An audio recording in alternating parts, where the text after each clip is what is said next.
Everyone wants to cheer for the winning team. Everyone wants to be a part of a winning organization. Georgia is more than just those things. They're also more than the NFL factory they've made themselves to be, and they're more than the team who's looking to be the first team ever to win 3 national titles in a row. Georgia is currently the number 1 program in the nation, and I think it should be a unanimous opinion that they're the number 1 program in the nation as of this past Monday, when Dylan Raiola committed to the Georgia Bulldogs. He's obviously the number 1 overall player and number 1 quarterback of the 2024 recruiting class. Now, some might say that that isn't a significant enough get, or that no single recruit should be significant enough to put a program as the number 1 program in the country. Really, it's just a cherry on top that just barely pushes Georgia across that finish line, but there's also a part of me who thinks that just puts Georgia in a completely different tier, where they're alone ahead of everyone else. Before Raiola's commitment, it was obviously Georgia and Alabama who would have been battling it out for the number 1 overall program. Georgia has won more recently. They've won 2 national titles. They've had a 29-1 record over the past 2 seasons. They've done very well. They're the best team by a mile over the past 2 seasons. Alabama yet has still out-recruited Georgia, getting better classes and having an average rank per player that is higher than Georgia's. They've had that even before the past 2 seasons, where Alabama's consistently had the number 1 recruiting class every year, and it's either Georgia or sometimes Ohio State that has the number 2. Those 3, they're on a whole separate field of their own in terms of acquiring high school talent and also producing at the NFL level. But that could be for a different video. We're just talking about Georgia specifically. Alabama also, in my opinion, still has the better head coach in Nick Saban. That's not really up for debate. Maybe if Georgia three-peats it will be, but Nick Saban has still done far more at Alabama, and Alabama's also a blue blood. Georgia is not a blue blood yet, and it will take more than just winning another national title this coming season to change that. But in my opinion, what makes Georgia the number 1 program is not just the fact that they're 29-1 with 2 national titles, 2 SEC championship game appearances, and 1 SEC title over the past 2 seasons, and also the fact that they beat Alabama too. They beat the former number 1 program head-to-head on the field, which certainly helps, and they dominated in nearly all of their 29 wins. That helps too. Like I said at the beginning of the video, everyone wants to join the winning team. And Dylan Raiola's commitment is a big deal. It's a huge deal. Now, there are many factors that goes into a commitment to a school, but I will tell you this. If you want to get into the NFL and you are comparing Ohio State and Georgia, and really like USC or any other school, and you're just looking at where you want to go to get into the league, get the highest pay, and we know that Ohio State and USC would give Raiola handsome NIL deals. There's no doubt about that. Very highly touted player. Anyone is going to scramble for anything they can give to him. You're going to go to USC or Ohio State. USC with Lincoln Riley has a fantastic reputation for quarterback play, Heisman winnings, first-round picks if you're a quarterback. Also, you get tons of good stats because you're in that impressive air raid offense. And it's USC. Fantastic education, and you get to play in California. For Ohio State, minus the good weather, and you're in Ohio, so it's not as fancy as California, obviously. That's no knock on Ohio. It's just the reality that kids like warmer weather, typically. But Ohio State also has that reputation at quarterback with Ryan Day. Dwayne Haskins, rest in peace. Justin Fields, C.J. Stroud, all first-round, day-one draft quarterbacks. For Lincoln Riley, it's Baker Mayfield. It was Kyler Murray. Caleb Williams, I definitely will be.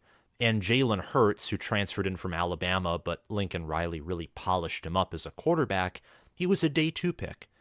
Georgia under Kirby Smart has had Jake Fromm and Stetson Bennett, who I think were taken in the 5th and 4th round, respectively. Now they have Mike Bobo, who recruited and developed Matthew Stafford, but Matthew Stafford, I think to a certain degree, was more a product of his own talent. He was, like Raiola, basically a prodigal coming out of high school. Raiola coming to a school where they don't have the same reputation as many other schools that are pursuing him, and maybe I'm wrong on this, but again, communicates to me that you want to be a part of a winning organization. You want to win championships. You want to be a part of the number 1 program. You want to go to places where they don't rely on you. It's not just you winning for the team rather is winning for you. And I think that plays a huge part in it. And Georgia, no doubt, over the past 2 seasons has solidified themselves as currently one of the best programs in the country, one of the best teams in the country. And I think that this team has a really, they're picked nearly unanimously as preseason number 1. They have a good chance to three-peat. And even if they don't three-peat this year, which controversially I'm of the opinion that they won't, they're going to win more national titles in the future. Not just one more national title, I mean more national titles, plural. Not just with the addition of Raiola, but with the addition of constant 5 stars, 4 stars, both on the defensive and offensive side of the ball. I like where Georgia is heading, and picking up Dylan Raiola is huge. It's absolutely massive. He previously was committed to Ohio State, took visits to USC, Nebraska, and Georgia after decommitting from the Buckeyes. The Buckeyes got Aaron Noland to replace him. USC, Nebraska, they haven't gotten a quarterback commitment yet for their 2024 class, and Georgia got theirs. And assuming everyone in Georgia's quarterback room stays after the 2023 season and Raiola is added on, you have Carson Beck and Gunnar Stockton, who are 4 stars, and you have Brock Vandegrift and Dylan Raiola, who are 5 stars. That's a very talented quarterback room. And if all 4 of them stick around, that just shows the commitment they have to not just Kirby Smart, but to Georgia football, period, which in the era of NIL and the transfer portal would show that they also want to be a part of a winning organization, even if it means they don't get the same stats or maybe even the same recognition, like consistently across a year-to-year basis. Maybe they prefer, maybe Brock Vandegrift prefers just being at Georgia for the rest of his career, only starting for 1 year, then immediately going to the NFL, if it means that he gets to learn from who he thinks is the nation's best coach, best staff, and moves on after starting for a year at Georgia. And same thing for the guys that are behind him. And I don't know. It's just a thought. And it's interesting. Because again, going back to the reputation at quarterback, if you're looking at pure NFL reputation and development, you go to Ohio State, you go to USC, you go to Alabama. You don't go to Georgia. But Raiola, the connection with Kirby Smart was clear, and he wants to be a part of the nation's number 1 program. And I don't blame him. Michigan's not the nation's number 1 program. They're not recruiting at a high enough level. They have the number 1 recruiting class currently, but you need to have consistency there and also win a playoff game and a national title to get there. Ohio State, they've won the playoff game. They recruit at the high level, but they haven't won their conference for 2 years in a row, and they lack that national title win.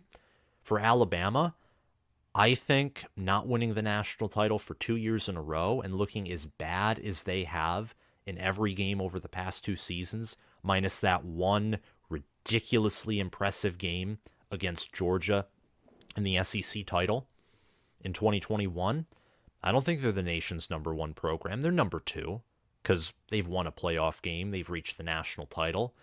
They've won the SEC. They beat Georgia. They beat the national champions in 2021, and that counts. But Georgia is clearly number 1. And USC clearly isn't the nation's number 1 program either. It's year 1 under Lincoln Riley, and they have been drugged through the mud by Clay Helton, Steve Sarkisian, Lane Kiffin. other incompetent coaches, at least at the time, who don't compare to Lincoln Riley. And he needs to get his defense figured out and win the conference first before worrying about winning for a national title and competing for the nation's #1 program. It's Georgia on top of the mountain in terms of ranking programs in college football. They have their own tier.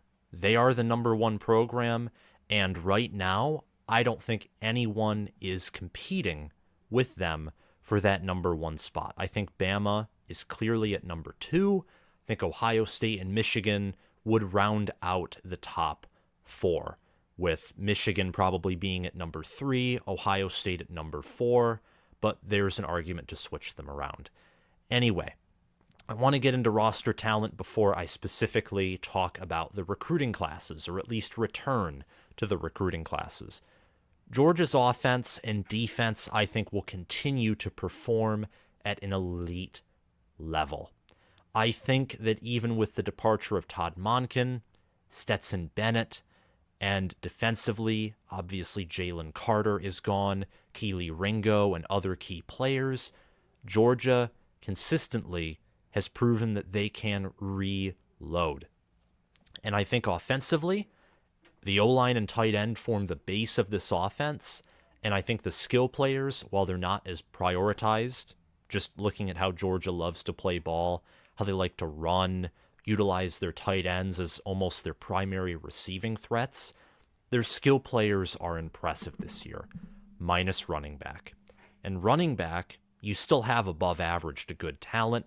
I just don't think you have the Nick Chubb, Sony Michel running back room, nor do you have the James Cook, Zamir White running back room. You don't have DeAndre Swift either at running back. I think this running back room might be one of the worst running back rooms, or the worst running back rooms, pardon me, in the Kirby Smart era. But you have an elite O-line, great tight ends. You have, I think, the best wide receiver room of the Smart era. And from a quarterback perspective, while I don't think Georgia has the best starter, I think that Jake Fromm in 2017 or 18, Stetson Bennett in 2021 and 2022, they have a great chance to still be better than Carson Beck this season. We'll have to see how Carson Beck does, but he looked good in 2022, looked very impressive in the spring game, so he has the potential to have the best season as a quarterback under Kirby Smart, but we'll see. I think from a depth perspective, with Carson Beck, Brock Vandegrift, Gunnar Stockton, you have 2 4-stars and 1 5-star in that quarterback room. That's the most talented quarterback room that Georgia has had. Potentially the most talented quarterback room, like by depth, in the country. I'd say Texas with Quinn Ewers, Malik Murphy, and Arch Manning would probably rival that. But those two, you have multiple 4-stars and 5-stars in those quarterback rooms, and Georgia has one of them.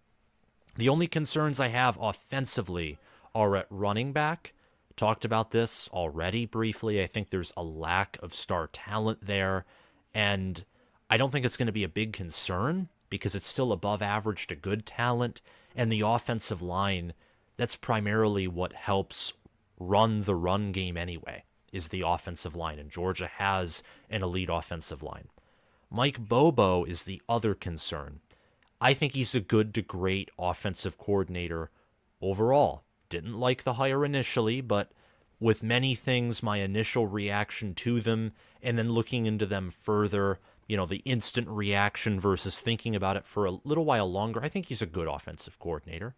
I even said that in my initial reaction. I just don't think that he's a Todd Monken level offensive coordinator, especially when it comes to schematics and play calling. I think Todd Monken had an argument to be the best offensive coordinator in the nation last year, and that's comparing him to Garrett Riley, who won the Broyles Award, and Lincoln Riley and Ryan Day, who were technically head coaches, but last year the play callers for their respective schools, very good at that, and Todd Monken was in that elite category of offensive play callers, so he's going to be very hard to replace. He helped recruit Dylan Raiola, though. He helped recruit him, and he also helped recruit and develop Matthew Stafford during his time at Georgia with Mark Richt. So he's familiar with the system, being on Georgia's staff last year and being with Georgia before Smart got there. He's familiar with the program and with the structure as he learned under Todd Monken. So I don't think there will be much of a drop-off, especially in year one. You probably won't even notice it much in 2023 unless Georgia faces a really impressive team, likely with an elite offensive coordinator or play caller. Then you might notice it. But overall, still a great elite offense that I think the Dogs will carry into 2023. The defense, don't really even need to talk about that. Defensively, Glenn Schumann is one of the nation's best defensive coordinators. Having Will Muschamp on staff certainly helps, and you have NFL players to work with. Jalen Carter left, insert Nazir Stackhouse. I think he's going to be the next first-round, high-level, athletic defensive tackle that Georgia had with Trayvon Walker in 2021 and Jalen Carter in 2022. Also, don't forget Jordan Davis from 2021 either. I mean, Nazir Stackhouse and Warren Brinson, both seniors, both have experience, both have been waiting for their time and have gotten rotational playing time. Their time to start and show that they're NFL players, which they are, is now. Also, watch out for Mykel Williams on that defensive line. He was a true freshman last season, and he tore it up. Phenomenal player. Malachi Starks as well is another player who was a true freshman last year. Both of them just had phenomenal years. I mean, Georgia, especially on defense, just knows how to recruit, nurture, and develop defensively, especially on the defensive line. Mykel Williams last year had 28 total tackles, 15 of them were solo, and he had 4.5 sacks. A sack against Ohio State and a sack against TCU, so 2 sacks in Georgia's college football playoff run, where they became only the third team to have a 15-0 record in the college football playoff, the fourth team to have an undefeated record in the college football playoff. You can't count out Alabama in 2020, even though they were just 13-0. They had a 10-game SEC schedule, crushed Georgia, beat Florida in a shootout, crushed Ohio State. They have an argument to be one of the greatest teams of all time. Georgia, I think with the roster they have, very well could three-peat. It would be very realistic of them to do. But looking ahead beyond 2023, let's look at Georgia's 2024 recruiting class for a few minutes. They have the second highest average player ranking, Georgia does. The recruiting class is absolutely phenomenal. It's second according to 24/7 Sports Composite, third behind Ohio State according to 24/7 Sports individual rankings. Georgia has 3 5-stars. Their average recruit rank is a 94.9. That is an above average 4-star, which to have that as your average, like your average commit is a 4-star who's close to a top 100 player, that's impressive. That's really impressive and admirable. Georgia's staff is amazing at recruiting, amazing at developing, and like I said earlier in the video, they want to be a part of a winning team. They want to be a part of a winning program. They contain 3 5-stars, 7 4-stars, and 2 3-stars with 12 total commits. Michigan, according to 24/7 Sports, has a better recruiting class, but they have 5 more commits. Ohio State, who's just behind Georgia at 3, has 1 more commit with 13. Notre Dame rounds out the top 4. They have 16 total commits. So Michigan and Ohio State are recruiting at a very elite level. Alabama is too, but they only have 6 commits, but they have an average rank of 95.42. It's the only school who has an average player committed that's ranked higher than Georgia, is once again Alabama. But Georgia has 6 more commits. They have their quarterback, who's better than Julian Sayin by a mile, according to composite and standard rankings. Georgia's in good shape.